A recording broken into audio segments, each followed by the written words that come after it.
जय जगन्नाथ समस्त ओडिशावासी को मोर नमस्कार एवं जो मते भल पाइबा देइचंती आज भारतीय जनता पार्टी तरफ मु जो राज्यसभा पाई नामांकन पत्र दाखल करिछि।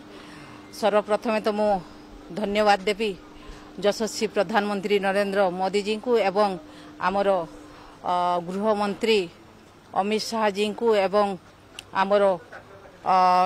जेपी नड्डा राष्ट्रीय अध्यक्ष जी को एवं आमर मान्यवर मुख्यमंत्री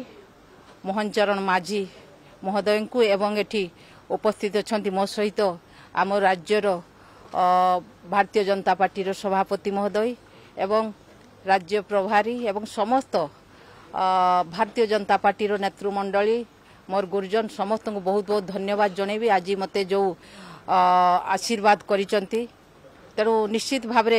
मो राज्यवासी एवं मो जिलावासी एवं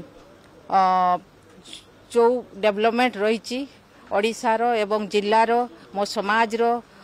विभिन्न जहाँ सबू ओडिशावासी स्वर रही निश्चित भाव मु ताकू राज्यसभा उपस्थापन करी एवं चेष्टा करी से सबू किपरि समाधान हेबो एवं लोकंकर सेवा करी लोकंकर कल्याण करी बोली मु आज संकल्प नौची जे कि मोर गोटे संकल्प लोकंकर सेवा लोकंकर कल्याण एवं मोर ओडिशावासी मयूरभंजवासी मो समाज डेवलपमेंट। तेणु निश्चित भाव मोर लक्ष्य पूरण होबो बोली मु आशा करूची एवं मोर जो 2 वर्ष रहिला ओडिशावासी स्वर ही मु राज्यसभा उपस्थापन करी।